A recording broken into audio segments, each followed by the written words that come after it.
Let me just start the recording ताकि वो सब बच्चों को उसको पता लग जाए जी. Today what we're going to do is एक क्वेश्चन छूटा हुआ था from May June 2023 variant 21. एक क्वेश्चन प्रोटेक्शनिज्म पे छूट गया था, वो करवा दूंगा और फिर मैं आपको May June 22 वेरिएंट जो है 2023 वो वाला करवाऊंगा.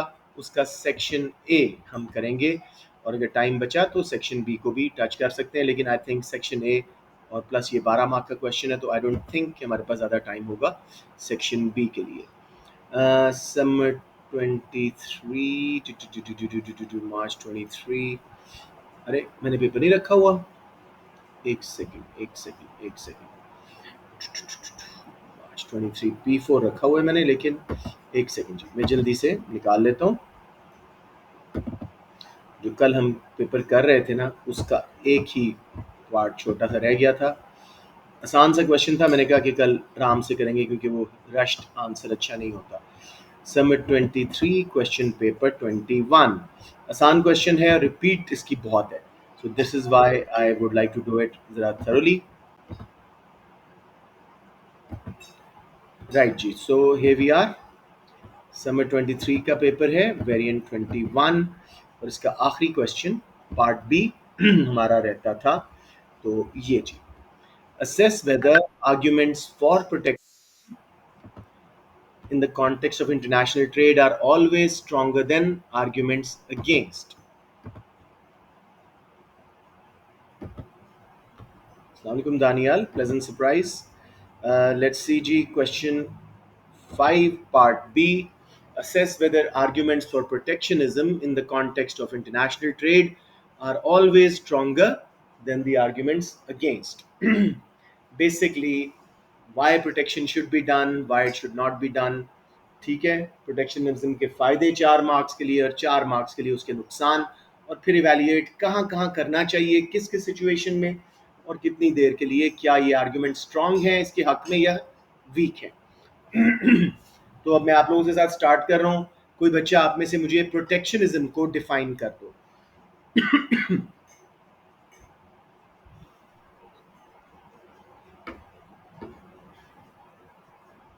कम ऑन एनीवन, प्रोटेक्शनिज्म क्या होता है बच्चों?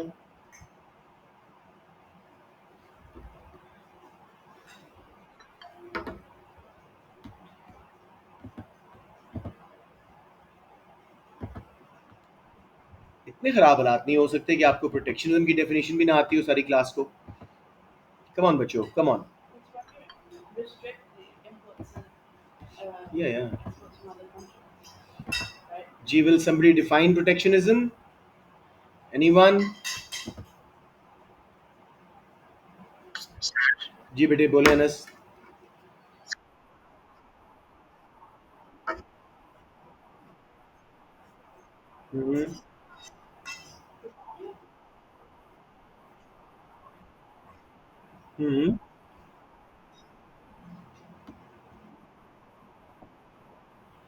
टर्म्स ऑफ ट्रेड नहीं, बैलेंस ऑफ ट्रेड. ठीक है ठीक है, काफ़ी अच्छी डेफिनेशन दी है अनस ने.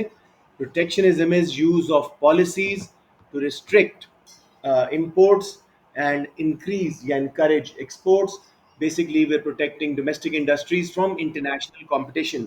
बच्चों बहुत खामोश हो रहे हो, मुझे समझ नहीं आ रही कि जुरेज, लिशबा, तूबा इतने अच्छे अच्छे बच्चों को ये डेफिनेशन ना आती हो. I can not believe it. So please थोड़े से ज़्यादा इंटरेक्टिव होके. अनस ने हिम्मत की और बड़ा अच्छा आंसर दिया है, बट ये मैक्सिमम गलत हो जाएगा, इसी बहाने हमें वो चीज़ याद रह जाती है. सो मेक श्योर कि आप डेफिनेशन वगैरह जो मैं पूछूं चीज़ें बताया करें. Right, G? So protectionism is use of government policies to restrict imports and encourage exports, basically protecting domestic industries from international competition. ठीक हो गया जी. अब इसके बाद हम बात करते हैं अप टू 4 मार्क्स एनालिसिस के और नॉलेज के, जो 4 4 मार्क्स हमने डिवाइड करने हैं up to 4 marks. Why protectionism is good, उसके जस्टिफिकेशन देते हैं. तो कोई बच्चा मुझे एक आर्गुमेंट दो in the favour of protectionism.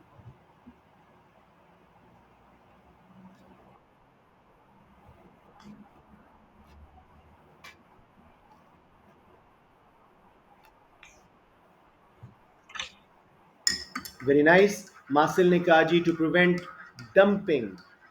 ठीक है जी, डंपिंग क्या होता है? When a country sells in international market at a very low price, even at loss, in order to capture international markets.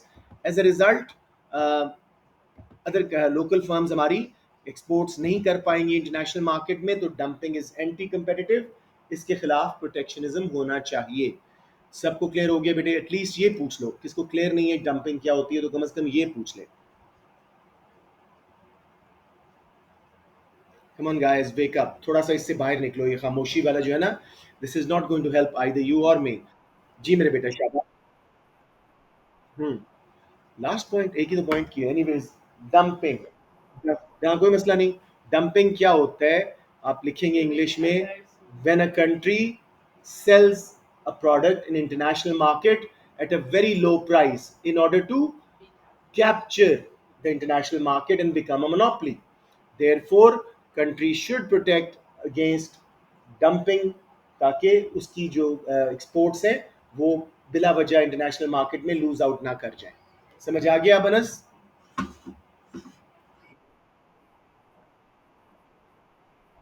हाँ जी, वो इवैल्यूएशन में आते हैं, बिल्कुल जस्टिफाइड होती है। उसके बाद मेरा बेटा, दूसरा फायदा, कोई टाइप ऑफ इंडस्ट्रीज जिनको हम प्रोटेक्ट करते हैं जो जस्टिफाइड भी है। Yes, very good argument. Sunrise industry argument. Sunrise या infant industries are newly set up businesses and they haven't achieved economies of scale. They haven't been able to develop their comparative advantage. They should be protected against competition of cheap and good quality imports. Otherwise, they will not survive and there will be mass unemployment. समझ आ गया बच्चों?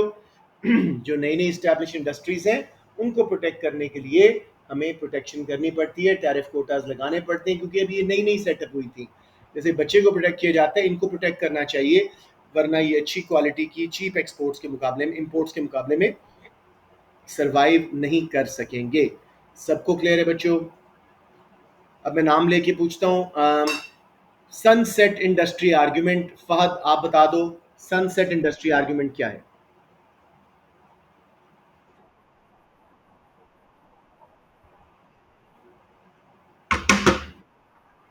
ठहर जाएं जी, फहद बोलिए।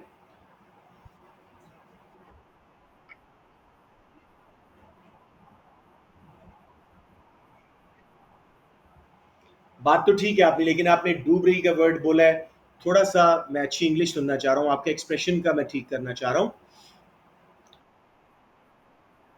Declining is good. Declining, yes, sunset industries are those which have reached the end of their tenure and they need to be protected from international competition so that they survive for a while, so that the workers can get training in an emerging industry. समझ आ गया? इन्हें क्यों protect कर रहे हैं फहद? ताकि ये कुछ अरसा सरवाइव करें और वर्कर्स जो हैं किसी और इंडस्ट्री की ट्रेनिंग लेके मैस अनएम्प्लॉयमेंट ना हो जाए मुल्क में। बात क्लियर हो गया कैसे बताना है ये आर्ग्यूमेंट? जी बच्चे, अभी तक हमने तीन आर्ग्यूमेंट्स किए हैं, anti dumping argument, sunset industry argument, sunrise industry argument. एक आर्ग्यूमेंट और बताएं इसकी फेवर में, काफी हो जाएंगे। एक बच्चा बोले please. To protect which industries? Strategic industries, हाँ। Strategic industries, STRATEGIC, are very important for survival of the country, like basic foods, weapons, etc. So such industries should be protected from international competition because a country may not be able to survive if there is a problem with international trade links. समझ आ गई? ऐसी industries जिनके बगैर आपका survival नहीं है, वो आपको खुद बनानी पड़ती हैं चीज़ें, ताकि कल को कोई ट्रेडिंग रिलेशनशिप्स में प्रॉब्लम हो, कोई कोविड-19 वगैरह आए, तो ये ना हो कि आप दुनिया पे मजबूर थे उनसे इंपोर्ट करने पे। तो वो प्रोटेक्ट होना ज़रूरी है। इसके अलावा भी हैं जी, to reduce the deficit of current account of balance of payment. इसके अलावा आप और भी कर सकते हैं जी। जी शहीर। हाँ, to stop an import of demerit goods into the country. लेकिन पहले वाले चार बहुत सॉलिड पॉइंट्स थे, वही रखिएगा। एंटी डंपिंग आर्ग्यूमेंट के तौर पे, एक मिनट रुकिएगा, एंटी डंपिंग आर्ग्यूमेंट के तौर पे प्रोटेक्टिंग सनराइज इंडस्ट्रीज, नई नई सेटअप हुई हैं, उनको बचाना जरूरी है इंटरनेशनल कंपटीशन से, वरना वो वक्त से पहले फ्लॉप हो जाएंगी, इकोनॉमीज ऑफ स्केल नहीं ले सकेंगी, कंपैरेटिव एडवांटेज नहीं बना सकेंगी। फिर जी, sunset industry argument, they have reached the end of their tenure, उनको क्यों प्रोटेक्ट कर रहे हैं? ताकि वर्कर्स जो कि इतने लोग उनके साथ एम्प्लॉयड है, they can get training in a different skill, so that mass unemployment does not occur in the economy, to protect strategic industries which are necessary for the survival of the country, like food, weapons, etc. ताकि उन चीज़ों की shortage ना हो जाए हमारे मुल्क में, अगर कल को कोई ट्रेड वॉर वगैरह हमारी होती है दूसरे कंट्रीज से, राइट। और इसके अलावा करंट अकाउंट डेफिसिट वगैरह के बारे में भी आप बात कर सकते हो। जी बच्चों, कोई कंफ्यूजन यहाँ पे? एक बच्चा कुछ पूछ रहा था। जी जी जी।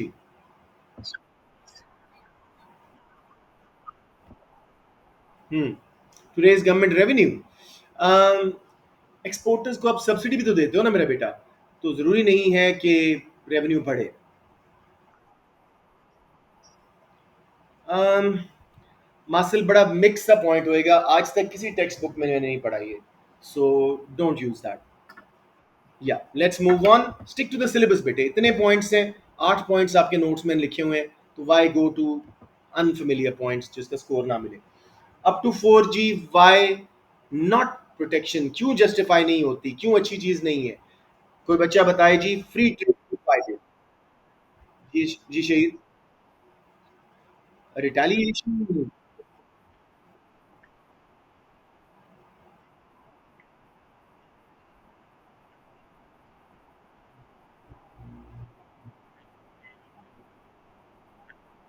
बहुत स्ट्रॉन्ग पॉइंट है जी।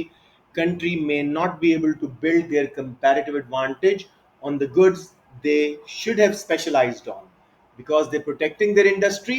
वो चंद नैरो गुड्स पे स्पेशलाइज नहीं कर रहे, कंपैरेटिव एडवांटेज लेते, फ्री ट्रेड करते तो बहुत ज़्यादा फायदा होता, दुनिया की आउटपुट बढ़ती, कंट्री की आउटपुट बढ़ती।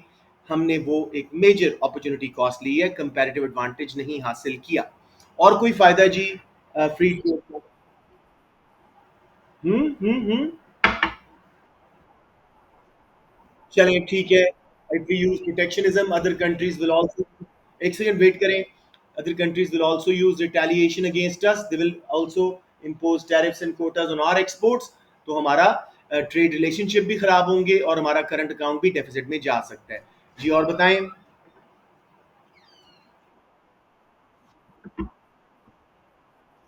शाबाश शाबाश, वेरी गुड शहीद। कंज्यूमर की चॉइस कम हो जाएगी क्योंकि वो सारी दुनिया से सामान नहीं मंगवा सकेगा, रिस्ट्रिक्टेड से अपने मुल्क की चीज़ें खरीदनी पड़ेंगी, तो कंज्यूमर की सॉवरेंटी, उनकी वेलफेयर, उनकी चॉइस कम हो जाएगी।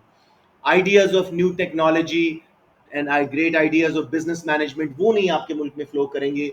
रिलेशनशिप्स कंट्रीज के साथ खराब होंगे आप अगर मुसलसल प्रोटेक्शनिज्म कर रहे हो। सबको समझ आ गया जी? Up to 4 why protect, up to 4 why not protect. जी मासिल। हम्म। वो तो सब्सिडी का प्रॉब्लम है, वो प्रोटेक्शनिज्म का प्रॉब्लम नहीं है।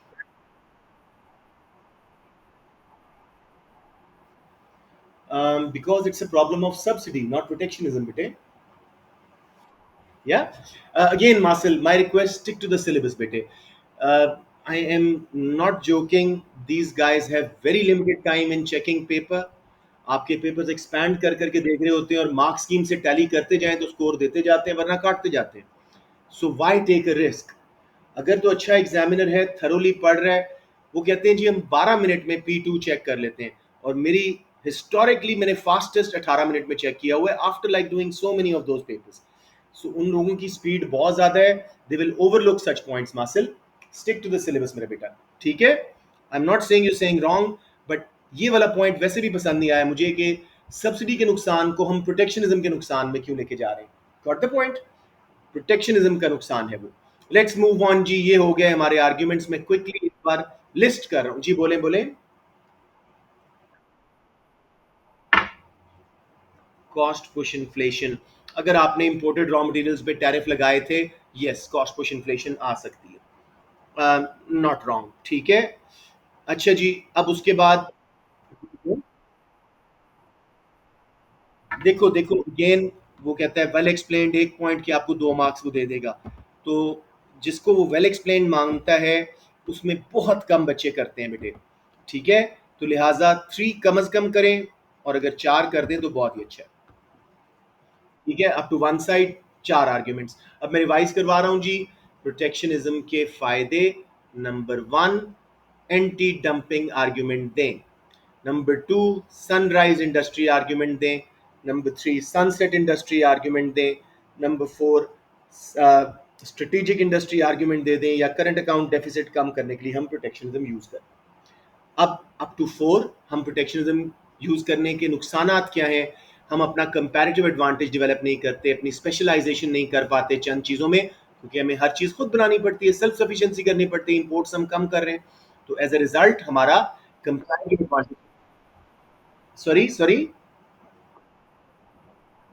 Absolutely Fahad. Variety of consumers, sovereignty, उनकी चॉइस कम हो जाती है। हमारी फर्म्स के लिए रॉ मटेरियल्स की चॉइस कम हो जाती है अगर प्रोटेक्शन कर रहे हैं, वरना वो सस्ते अच्छे रॉ मटेरियल्स दुनिया भर से मंगवा सकते थे। इसके अलावा जी, प्रोटेक्शनिज्म करने की वजह से flow of technology, new ideas, yes Hamza, वो आपके मुल्क में नहीं आएगा। रिलेशनशिप्स खराब हो जाएंगे दूसरे कंट्रीज के साथ। रिटेलिएशन भी आप यूज कर सकते हैं। अब मेरे बच्चों, इवेल्युएट करवाओ मुझे, and I want not Hamza only और Masil only, I want other kids today. मुझे इवेल्युएट कराएं, कहाँ कहाँ, शहीर भी आप भी नहीं शहीर, कहाँ कहाँ प्रोटेक्शनिज्म जस्टिफाइड है, किन किन केसेस में, मैं उंगलियों पे गिन के हमेशा बताता हूँ, किन किन केसेस में प्रोटेक्शनिज्म जस्टिफाइड है। As a anti dumping measure, Ashlina ने बता दिया, बिल्कुल यहाँ पे जस्टिफाइड है जी। और बताएं। स्ट्रेटेजिक या सनसेट सनराइज इंडस्ट्रीज, इनके केस में अलाउड है। और बताएं। डिक्लाइनिंग इंडस्ट्री, वो सनसेट हो गई, इन केसेस में, या कोई डीमेरिट उतारी। नहीं, डेफिसिट वाला हमजा वो इकोनॉमिक्स नहीं मानती। इकोनॉमिक्स कहती है आपका डेफिसिट क्यों है, अपनी क्वालिटी अच्छी करो, अपनी कॉस्ट कम करो, आप एफिशिएंट नहीं है, फॉलो कर रहे हैं। तो सिर्फ चार आर्ग्यूमेंट आप इनके हक में दे सकते हैं: एंटी डंपिंग मेजर के तौर पे, सनसेट इंडस्ट्री आर्ग्यूमेंट के तौर पे, सनराइज इंडस्ट्री के तौर पे, और as a strategic industry protection आप जस्टिफाइड हैं in protecting your industries. Otherwise, अभी आपने क्या बोलना है, मैं पूरी वैल्यूएशन बोल देता हूं। As discussed above, protection has some advantages on a domestic level in case of anti-dumping measure, in case of strategic, sunrise and sunset industry protection. However, the benefits of global level from free trade are a major opportunity cost, comparative advantage, and specialization yield the world and countries lot more benefit than the protection that they use. ठीक है? Therefore, protection should be used only in cases listed above and only for a short term, and then should not be continued in the long run so that country can develop their comparative advantage. सबको समझ आ गया मेरे बच्चों?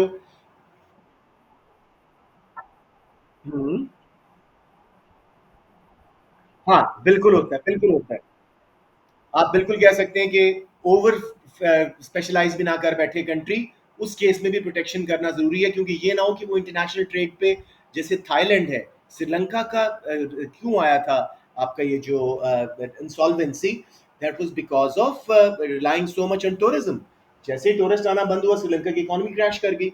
Over specialise करना भी risky होता है। तो एक बार फिर वैल्यूएशन में चार पॉइंट्स जी। डंपिंग से बचने के लिए, sunset sunrise industry, strategic industries को बचाने के लिए यस जस्टिफाइड है, लेकिन ओवरऑल जो बेनिफिट्स हैं फ्री ट्रेड के, कंपैरेटिव एडवांटेज के, स्पेशलाइजेशन के, एब्सोल्यूट एडवांटेज के, वो एक मेजर अपॉर्चुनिटी कॉस्ट है अगर हम टू मच प्रोटेक्शन कर रहे हैं। Over specialization and free trade भी खतरनाक है। तो protection should be done in certain cases that are listed above and should be removed as soon as possible। ज्यादा अरसे के लिए इसको कंटिन्यू करना रिस्की है जी। एनी क्वेश्चन मेरे बच्चों? यस मेरे बेटा। हाँ, ये बताना है, सॉरी सॉरी, मैंने क्वेश्चन से जरा हट गया था। Always stronger, so to conclude, protectionism arguments are not always stronger than arguments against it, because free trade brings lot more benefits to the country and the world overall। समझ आ गया? देखो, दुनिया का जीडीपी जिस स्पीड से बढ़ रहा है, उससे ज्यादा इंटरनेशनल ट्रेड बढ़ रही है जी मासिल।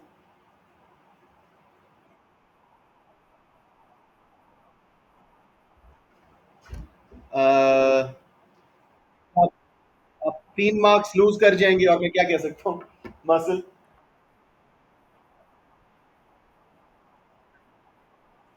नहीं बेटे, free trade has revolutionize the world. Masil, we can not argue with free trade. अब उसमें वो तो फिर बेटे बहुत सारी बातें हो जाती हैं कि मासिल बहुत हट रहे हैं आप सिलेबस से। आप मेरी बात समझ रहे हो? Right now I am sorry to say, लेकिन वो जो नहीं लगाते घोड़ों को कि भाई सीधा देखो, वो जो ब्लिंकर्स लगा देते हैं उनकी आंखों पे, अदरवाइज वो एक्सीडेंट कर बैठते हैं। अभी आप लोग बेटे इकोनॉमिस्ट नहीं हो।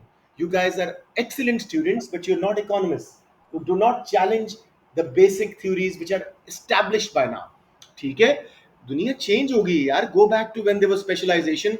हम लोग गारों में रहते थे और अब कैसे हो गए? सो अगर आप इसको बेनिफिट नहीं मान रहे तो आपकी मर्जी है। Getting the point? यस मेरा बेटा। मानो क्या, कौन सा पार्ट समझ नहीं आया? अच्छा अच्छा, कंक्लूजन समझ नहीं आया।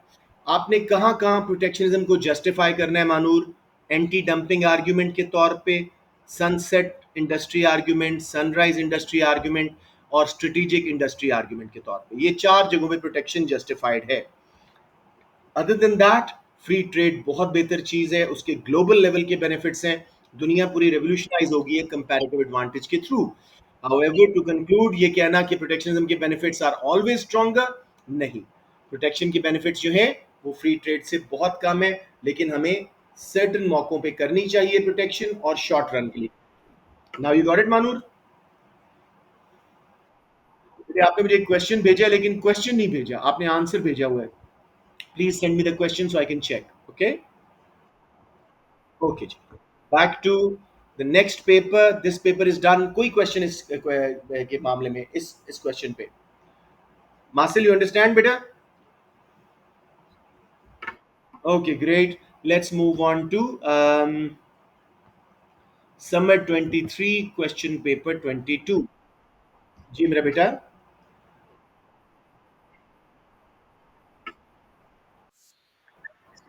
You are totally right, economics is a subject of capitalism।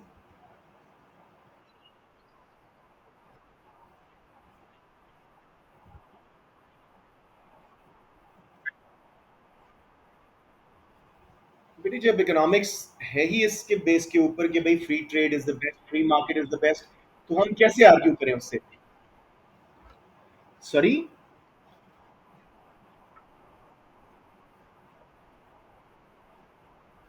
नहीं, लेकिन देखो जहां पे फ्री मार्केट फेल हो रही है उसमें भी तो हम बात कर रहे हैं ना।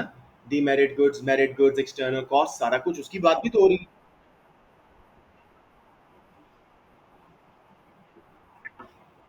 अभी भी बेटे मैंने ऐसा नहीं किया, मैंने 4 जगहों पे जस्टिफाई किया है प्रोटेक्शनिज्म को। आप थोड़े बायस्ड हो रहे हो इस वक्त। आप इस वक्त नॉन कैपिटलिस्ट बायस में आ गए हो। आप समझ रहे हो? एक हर बंदे का एक बायस होता है। Right now you going to the wrong bias, they are the bias, कि भाई इकोनॉमिक थ्योरी जो कह रही है मैंने उससे उल्टा ही सोचना है। फिर बेटे ये सब्जेक्ट में स्कोर नहीं आएगा ना मेरा बेटा। मैंने 4 जगहों पे उसको जस्टिफाई किया, आपने उन सबको भूल गए हो और सिर्फ एंड पे कहना कि दुनिया रेवोल्यूशनाइज हुई है, और वो हुई है। एक प्रूफ है हमारे सामने बेटे, हम कैसे डिनाई कर सकते हैं? या अच्छा, उसमें और बातें हैं ना कि तरक्की के म्यार भी तो डिफरेंट है ना। फॉर अ कंटेंटेड पर्सन ये तरक्की नहीं है, ये बिजली, ये गाड़ियां। वो कहेगा एनवायरमेंट साफ रखो। समझ रहे हो? तो अपने अपने व्यूज है ना मेरे बेटे उसमें। तो let's stick to how economic theory justifies it. I would say अभी के लिए एएस की हद तक कम से कम आप ये रखो, ए टू में थोड़ा सा आपको मार्जिन मिल जाएगा। फिर जब पीएचडी करोगे तो सारे मार्जिन होंगे, you can write whatever you want. ठीक है? Change the whole subject, no worries. Let's move on G. Is Nigeria being held back by its dependence on oil and gas? Title बड़ा important होता है। शुरू में ही उसने हमें बता दिया कि टू मच, यू नो, वो स्पेशलाइज कर रहा है ऑयल एंड गैस पे। जो हमजा ने थोड़ी देर पहले बात की थी ना, ओवर स्पेशलाइजेशन, उसकी बात हो रही है। Nigeria has about half of West Africa's population, with approximately 202 million people, and one of the largest populations of young people in the world. With an abundance of natural resources, it is Africa's biggest oil exporter and has the largest natural gas reserves on the continent. ठीक है जी।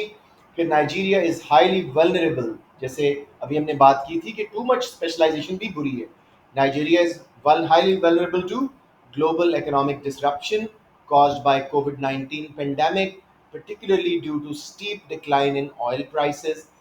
Main उनकी export oil था, उसकी prices गिर गई Covid 19 में, लोग travel ही नहीं कर रहे थे.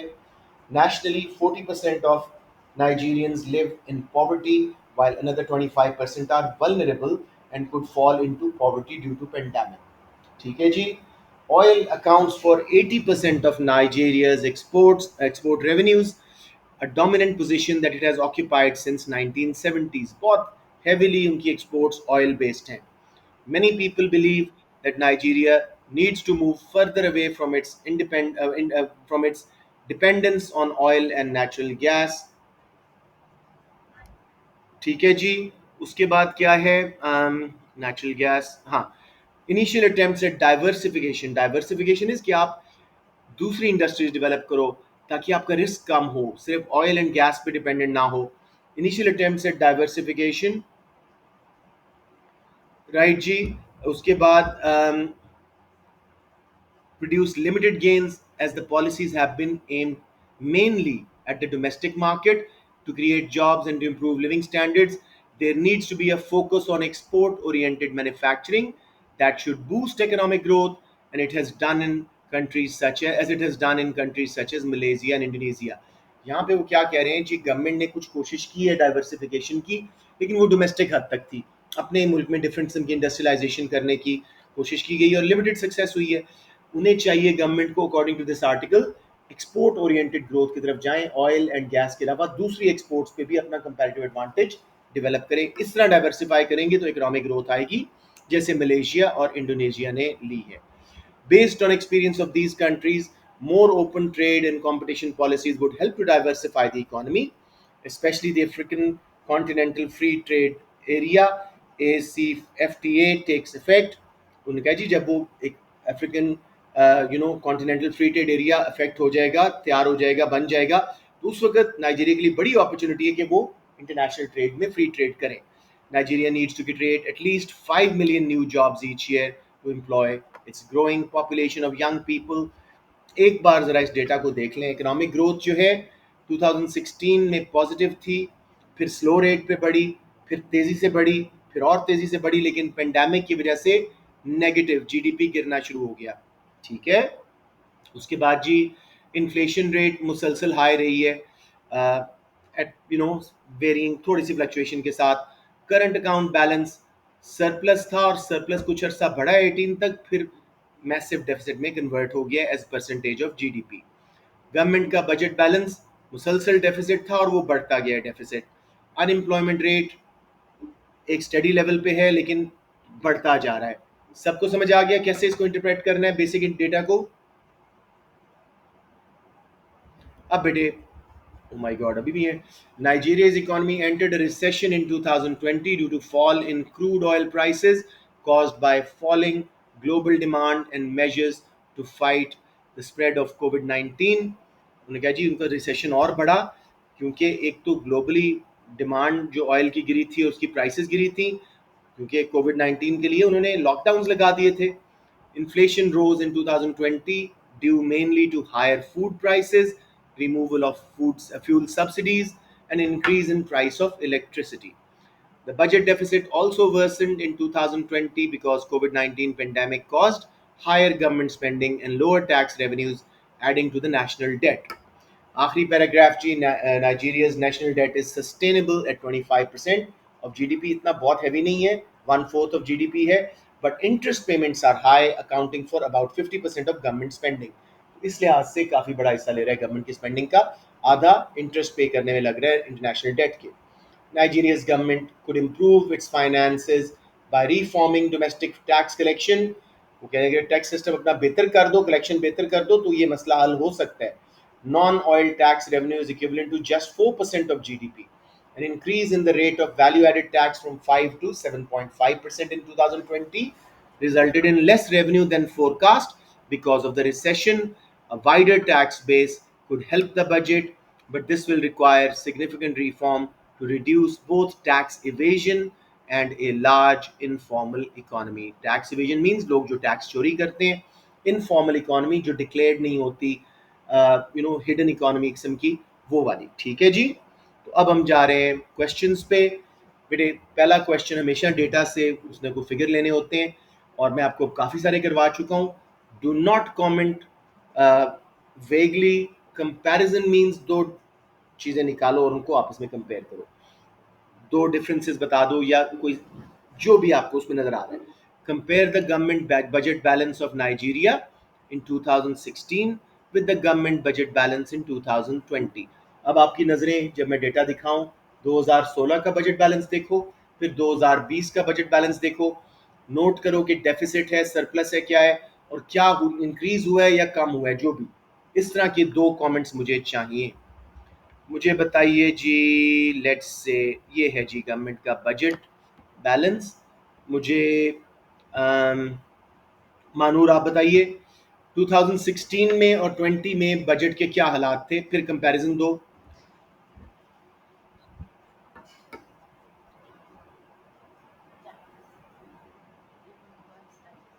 Manur, are you there in the class? Just let me know that. अच्छा, she is not there. Fahad आप बताइए बेटे, क्या हालात थे बजट के दोनों सालों में, 16 में भी और 20 में भी?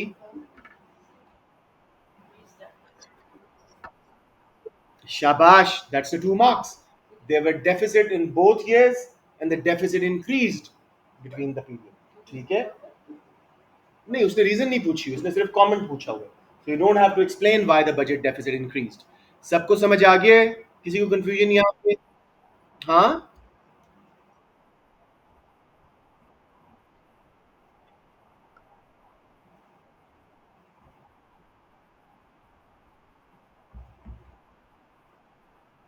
मैं समझा नहीं, आपका क्वेश्चन दोबारा पूछिए.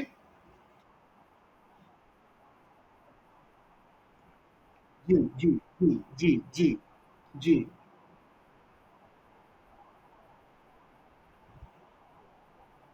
आमतौर पे वो ओवरऑल अगर पूछेगा तो आपने ट्रेंड बताना होता है कि भाई over the period the trend is rising deficit, और स्टिल 2 मार्क्स आपको मिल जाएंगे. अब इसमें अगर थोड़ा सा और ऐड करना चाहें तो by 1.3% budget deficit increased. It was deficit in both periods but increased by 1.3% over the period. ठीक हो गया. ये आपके 2 मार्क्स हैं. आई एम श्योर इसके अलावा और कोई नजर नहीं आ रहा. Anyone, any questions here? जी बेटे. नहीं बेटे, उसने पूछे. देखो कुछ क्वेश्चन का आंसर दो. Compare the government budget balance. उसने अगर कहना बना, वो कह सकता था कि why did government budget balance became more deficit.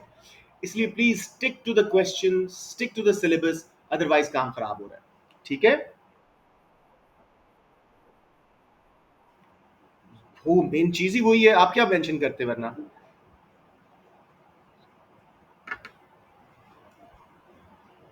बेटे डेफिसिट की टर्म ही आपसे वो सुनना चाह रहा है. नेगेटिव लिखा, कोई मार्क नहीं है.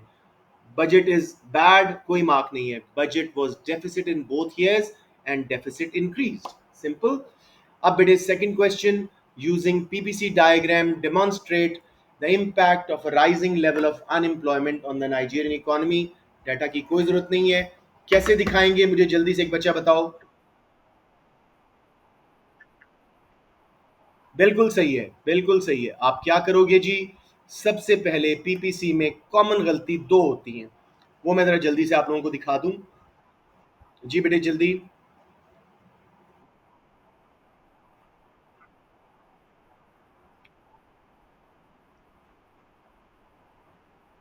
मैंने बिल्कुल यही बात करनी थी. बिल्कुल बिल्कुल सही कह रहे हो, बिल्कुल सही कह रहे हो. पीपीसी ड्रॉ करें. वैसे मेरे ख्याल में आप from PPC to inside PPC जाएं तब भी मार्क मिलेगा, लेकिन क्योंकि इसने राइजिंग लेवल्स ऑफ अनएम्प्लॉयमेंट बोला है तो इस तरह करने से ज्यादा बेहतर है. ठीक है.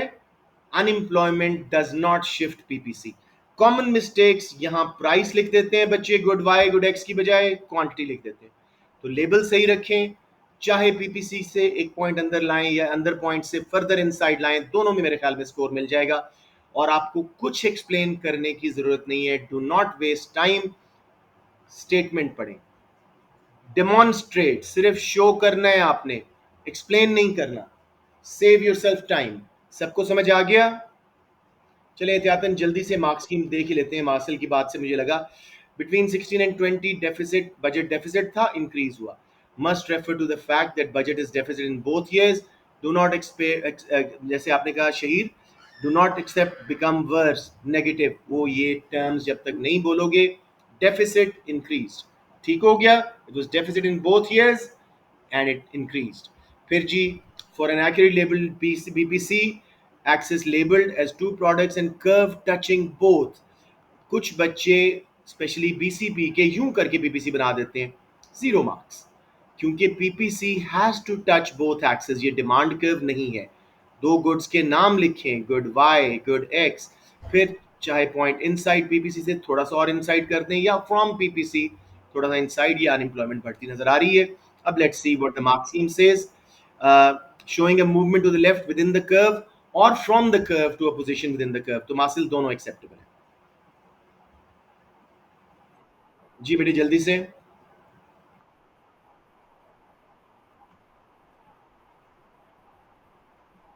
स्ट्रेट बना दें, कोई इश्यू नहीं है, कोई मसला नहीं है. राइट जी, कोई मसला ही नहीं है, कोई मसला ही नहीं है. कॉनकेव तो मुझे आदत है, क्योंकि रियलिटी तो मैं कॉनकेव बनाता हूँ. अब लेट्स सी जी next question. C part. Consider the extent to which the removal of fuel subsidies in Nigeria would lead to an increase in inflation. अब हमने इन्फ्लेशन पे बहुत काम किया हुआ है, कोई नया बच्चा मुझे बताओ. सब्सिडीज, फ्यूल इसका मेजर हिस्सा है इनकी इकोनॉमी का, अगर उससे सब्सिडीज हटी तो क्या होगा और कौन सी इन्फ्लेशन आएगी. एक्सटेंट की बात एक मार्क हम बाद में करते हैं. तो मुझे कोई बच्चा बताओ, सब्सिडीज हटने से क्यों कॉस्ट पुश इन्फ्लेशन आती है. कॉस्ट ऑफ पड़ेगी, एग्रीगेट सप्लाई लेफ्ट पे शिफ्ट होगी, प्राइस लेवल बढ़ेगा, because fuel takes a huge part of Nigeria's GDP, it's their major production. और वैसे भी फ्यूल अगर आप नोट करें, बाकी गुड्स में भी यूज होता है, गाड़ियां चलाने में, इंडस्ट्रीज रन करने में, इट्स अ की इनपुट इन मेनी इंडस्ट्रीज.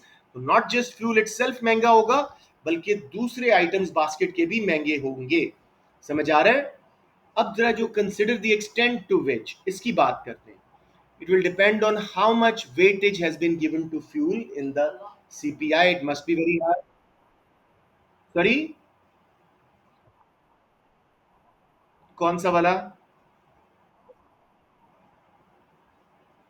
मैंने सारी बात ही सब्सिडीज की आप कौन से पॉइंट की बात कर रहे हैं फहद. चले पूरा, चले एक बार फिर सुन लें. सब्सिडीज अगर गवर्नमेंट रिमूव करती है फ्यूल से, तो कॉस्ट ऑफ प्रोड्यूसिंग फ्यूल बढ़ेगा, एग्रीगेट सप्लाई लेफ्ट पे शिफ्ट होगी, कॉस्ट पुश इन्फ्लेशन आएगी, जनरल प्राइस लेवल बढ़ेगा. ग्राफ बना दो बेशक कॉस्ट पुश इन्फ्लेशन का. उसके बाद मेरा बेटा आप बताएंगे, since fuel is a major input in many industries like transportation, production, manufacturing, distribution, हर चीज में फ्यूल यूज होता है. तो एज अ रिजल्ट आपकी ओवरऑल कई गुड्स की जो बास्केट में होंगी उनकी प्राइसेस भी बढ़ेंगी, तो महंगाई आने का काफी चांस है. अब कंसिडर द एक्सटेंट की बात कर रहे हैं. It will depend on how much weightage has been given to fuel in CPI. It will also depend on other prices. अगर दूसरी गुड्स की प्राइसेस गिर रही हैं तो हो सकता है इतनी महंगाई ना हो. It will depend on different goods in the basket to determine. जी मेरा बेटा. साइज ऑफ सब्सिडी, अगर सब्सिडी छोटी सी थी, इलास्टिसिटी आप ले आओ भाई. पीडी अगर इन इलास्टिक है तो बहुत ज्यादा इन्फ्लेशन आएगी, इलास्टिक है तो बहुत थोड़ी इन्फ्लेशन आएगी. इसमें तो बहुत सारी बातें, लेकिन 4 मार्क्स थे, कोई एक पॉइंट शुड बी सफिशिएंट. बच्चे आगे फहद. जी अब बोले, कौन पूछ रहा था कुछ क्वेश्चन. जी बोले बोले.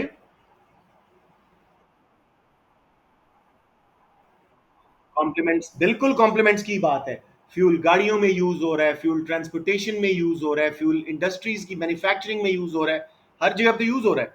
बिल्कुल कॉम्प्लीमेंट्स की बात करें, रिलेटेड इंडस्ट्रीज की. शाबाश अनस, गुड थिंकिंग. अब जी आखिरी दो question usually are the tougher ones. Assess, दोनों साइड देखनी है. whether using supply side policy is the best way to diversify the Nigerian. जी,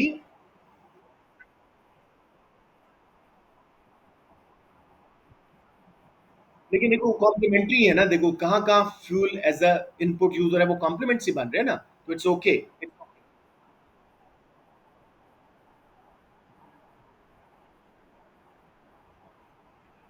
लेकिन अगर ये उधर कह देते हैं कि और कॉम्प्लीमेंट्री गुड्स की प्राइस भी बढ़ जाएगी, तो I don't think there is a problem there, Hamza, right? Yeah, let's move on. DG, assess whether using supply side policies is the best way to diversify the Nigerian economy away from its dependence on oil and natural gas. Bide 6 की mark scheme up to 2. Why supply side policies will be effective? सिर्फ 2 marks लेने हैं. Up to 2. Why they will be ineffective in diversifying Nigeria from oil and gas. 2 marks for evaluation. किस हद तक ये कामयाब होंगी? तो हम ये बहुत दफा क्वेश्चन कर चुके हैं। एक तो मैं आपको जनरल व्यू देता हूं, फिर मैं आपको डेटा से निकालने की जरा समझाता हूं। स्टार्ट करें जी, supply side policy.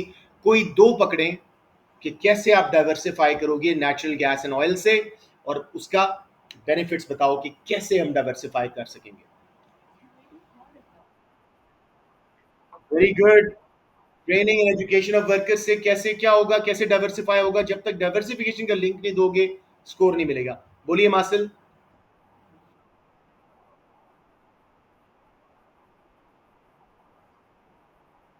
Very nice, very nice. Now this was a good answer. जी Ashlina. Invest in research and development. Research and development, very good. And once you तो have newer technology opportunities, you'll be able to diversify the employment as well because you're perfect, perfect. I would personally यहाँ पे take encouraging new startups. Yes, I would encourage new startups. Sunrise industries को हम support करें, because वो emerging है, नई है। IT हो सकता है नाइजीरिया के, मुझे पर्सनली पता है कि म्यूजिक फैशन इनकी इंडस्ट्री, नॉलीवुड आपने सुना होगा, बहुत अच्छी है। तो एज अ रिजल्ट अगर ये अपनी इमर्जिंग इंडस्ट्रीज को, सनराइज इंडस्ट्री को सप्लाई साइड में सब्सिडाइज करते हैं, उनमें इंफ्रास्ट्रक्चर डेवलप करते हैं, तो as a result cost of production कम होगी। एज अ रिजल्ट वो इंडस्ट्रीज फ्लरिश करना शुरू हो जाएंगी, अपना कंपैरेटिव एडवांटेज बनाएंगे। आहिस्ता आहिस्ता ये जो है उनकी एक्सपोर्ट्स कर सकेंगे, तो नाइजीरिया ऑयल एंड गैस की एक्सपोर्ट्स एंड डिपेंडेंस से हट जाएगा। अब सप्लाई साइड पॉलिसी। जी मेरा बेटा। R&D बिल्कुल करें। न्यू अदर रिन्यूएबल रिसोर्सेज, शाबाश, सच अ ब्यूटीफुल आंसर। जिसने भी बोला है बहुत अच्छा बोला है, right? Research and development into non renewable energy sources rather than oil and gas, such as windmills, such as solar energy। Use करें ये बातें। लेकिन सप्लाई साइड पॉलिसीज में नुकसान क्या होता है बेटे? दे आर एक्सट्रीमली, कोई कंप्लीट करे मेरी बात को, एक्सट्रीमली कॉस्टली, एक्सपेंडिचर रिक्वायर्ड है, अपॉर्चुनिटी कॉस्ट है, और इसके अलावा शॉर्ट रन में डिमांड पुल इन्फ्लेशन लाएंगी, गवर्नमेंट स्पेंडिंग का इंजेक्शन है, और लॉन्ग रन में जाके इफेक्टिव। हाँ, वो आप A2 वाले कर सकते हैं, बिल्कुल सही है जी। सबको समझ आ गया? अब ये एनालिसिस आप लोग कर लेंगे, अब इवैल्यूएशन पे जाओ। किस हद तक कामयाब होगी सप्लाई साइड पॉलिसी? एक तो हल होता है कि एक और पॉलिसी भी इंट्रोड्यूस करा दो, ठीक है?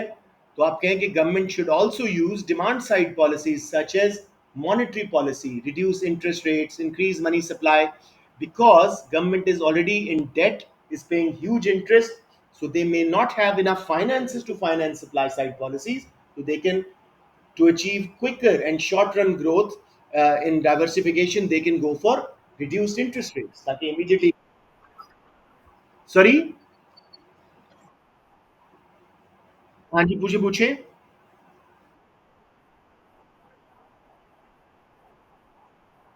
इसलिए मैंने मॉनेटरी यूज करवाई, इंटरेस्ट रेट कम करवाए, मैंने गवर्नमेंट स्पेंडिंग नहीं बढ़ाई वहां पे। समझ रहे हैं अपना शहीद? इंटरेस्ट रेट कम करने में तो कोई कॉस्ट नहीं है ना, राइट? अच्छा, अब उसके बाद और हम क्या कर सकते हैं जी, कि सप्लाई साइड पॉलिसीज की success will depend on the budget available with the government, कितना सिंसियरली कर रहे हैं। इसने बहुत अच्छा इसमें बताया था कि इकोनॉमिस्ट कहते हैं जी कि हम गलत तरीके से कर रहे हैं, डोमेस्टिक लेवल पे फोकस कर रहे हैं। One major way for supply side policy to be successful is to focus on export oriented manufacturing, क्योंकि वो ACFTA आ रहा है, फ्री ट्रेड एग्रीमेंट, तो they can explore wider African economies market, and as a result gain diversification. समझ आ गया मेरे बच्चों? किसी को प्रॉब्लम यहाँ पे? Yes yes yes.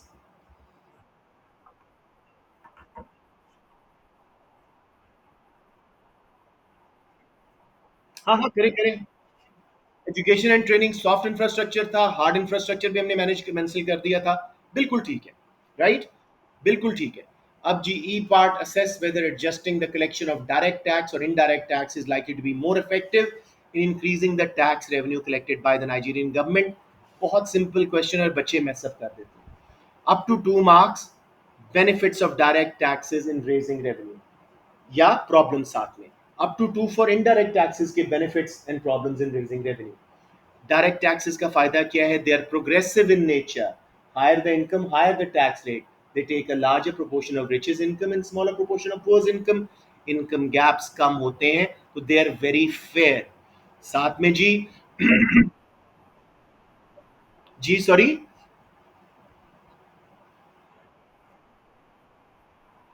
जी वही बोला है। उसके बाद जी डायरेक्ट टैक्सेस। हाँ जी, हाँ जी।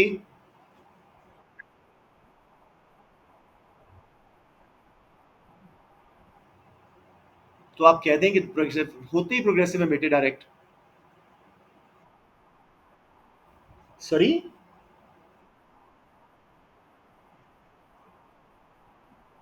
आप दुनिया में कहीं मुझे डायरेक्ट टैक्सेस रिग्रेसिव दिखा दो मासिल, मैं इकोनॉमिक्स पढ़ाना छोड़ दूंगा।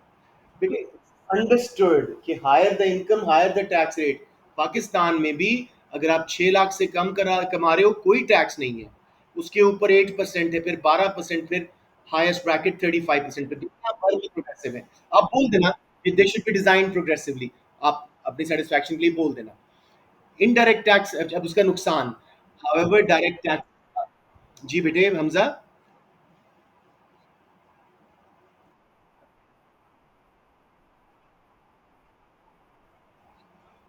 चले कह दें आप लोग, लेकिन आई एम वेरी क्लियर कि प्रोग्रेसिव ही होते हैं। आप कह देना कि they can design progressive direct taxation. ठीक है। ये बस आप दोनों माशाल्लाह इतने अच्छे लेवल पे हो कि आप ये बात कर सकते हो। थोड़ा सा मेरी प्रॉब्लम भी समझो, I am teaching a class of variant abilities. तो एक बार मुझे उनके एनालिसिस पहले ठीक कराने दो, फिर इवेल्युएटिव पॉइंट्स पे हम फाइन जो नोक पलक है वो सुधारते हैं। ठीक है ना? I you understanding my point here? I am addressing different audience. ठीक है। अब जरा स्टार्ट करते हैं जी। Direct taxes, government should make them progressive so the higher income people pay larger proportion, poor income pay lower proportion, income gaps will be reduced, they'll be fair, they'll be according to ability to pay. However, they are evadable. Many people, many firms do not declare their profits and do not pay the taxes, तो उसकी collection बहुत महंगी है। Stick to tax revenue. उसकी collection बहुत महंगी है, government को छापा मार टीमें बनानी पड़ेंगी, वो कॉस्टली होगा, इंस्पेक्टर्स भेजने पड़ेंगे, कॉस्टली होगा। Indirect taxes on the other hand have a wide base, they're taken from all groups of society. They're virtually unavoidable, whoever buys has to pay, so the tax revenue is very certain and they're very cheap in collection. However, they have a regressive effect. They increase income inequalities, income gaps, and also indirect taxes sometimes are ineffective if demand is elastic. Evaluation जी, कौन से के support करेंगे बताएं मुझे। You will go for direct taxes. Indirect taxes revenue collection के हिसाब से हमजा हमेशा indirect taxes are better, cheap, certain. हाँ जी, हाँ।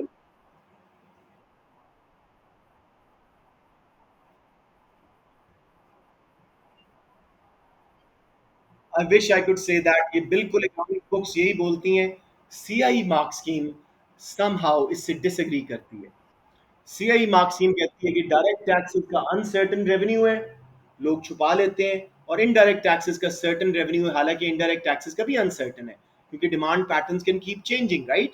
तो हम यहाँ पे थोड़ा सा अप्लाई कर सकते हैं कि 7.5% इनडायरेक्ट टैक्स था, लेकिन रेवेन्यू कम हुआ फोरकास्ट से, तो वो अनसर्टेन लग रहे हैं यहाँ पे भी। लेकिन unfortunately CI is very adamant कि indirect taxes are the better way of generating revenue, अगर सिर्फ रेवेन्यू जनरेशन की बात कर रहे हो। समझ रहे हैं ना? तो एक मार्क कंक्लूजन का मिस हो जाएगा बिकॉज ऑफ सी आईज। जी मेरे बेटा जी।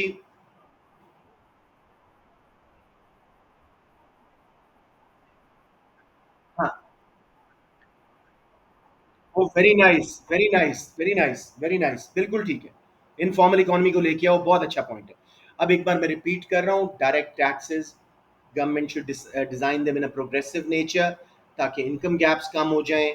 उसके अलावा जी डायरेक्ट टैक्सेस जो हैं वो बिजनेसेस से अगर गवर्नमेंट अच्छी तरह कलेक्ट कर सकती है तो बहुत रेवेन्यू मिलेगा, फेयर है, एबिलिटी टू पे के मुताबिक है। लेकिन इनमें इवेजन आ जाती है, बिजनेसेस छुपा लेते हैं अपने टैक्सेस, फिर उसकी रिकवरी पे बहुत कॉस्ट लगती है। डायरेक्ट टैक्सेस की फाइलिंग वगैरह is very complex compare to indirect. वो तो सीधा रिटेलर के पास किया, उसने पे कर दिया। Indirect taxes, on the other hand, are certain revenue, easy to pay, easy to collect, government का कॉस्ट बहुत कम है, लेकिन उनका रिग्रेसिव नेचर है, इनकम गैप्स बढ़ जाते हैं, disincentive to work and produce भी आता है इनमें। To conclude, in my opinion indirect taxes, VAT को बढ़ाएं ये, ठीक है जी, और अपनी रिकवरी डायरेक्ट टैक्सेस की बेहतर करें, फॉर्मल इकोनॉमी में कन्वर्ट करें इनफॉर्मल इकोनॉमी को। It will take a long time. Short term में indirect taxes are the best way of raising revenue. समझ आ गया मेरे बच्चों? जैसे करें, मेरी A2 की क्लास का टाइम हो गया, जल्दी से पूछें।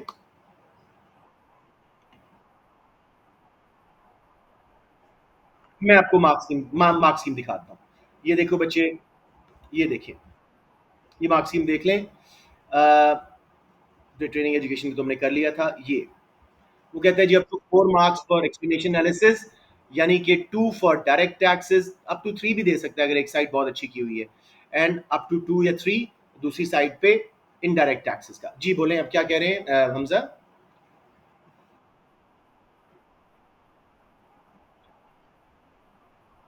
Sorry. um, Again, I don't know बेटे। I've seen some of their check scripts, इतनी अच्छी evaluations उन्होंने जीरो लगाया होता है। इवन अपने मॉडल आंसर जो 23 के उन्होंने दिए, I think they were beautifully evaluated. Conclusion का एक मार्क फिर भी काटा हुआ था, बिकॉज वो इकोनॉमिक थ्योरी से हटा हुआ था।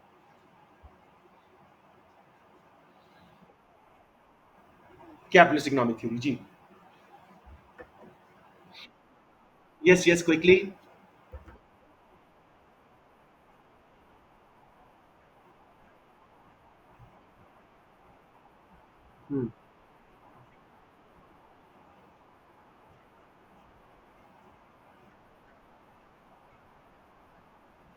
देते ही नहीं है बेटे, वेरी ऑनेस्ट। इनडायरेक्ट टैक्सेस में, सेल्स टैक्स में इतना ये खाते हैं, बट मैं क्या करूं, मुझे सीआई ने हाथ बांध दिए, मैं अब क्या बोलूं उस पर।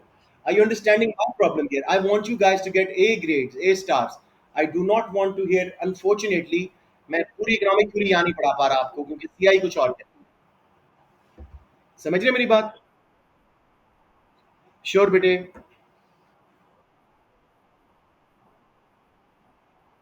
Yes, ultimately.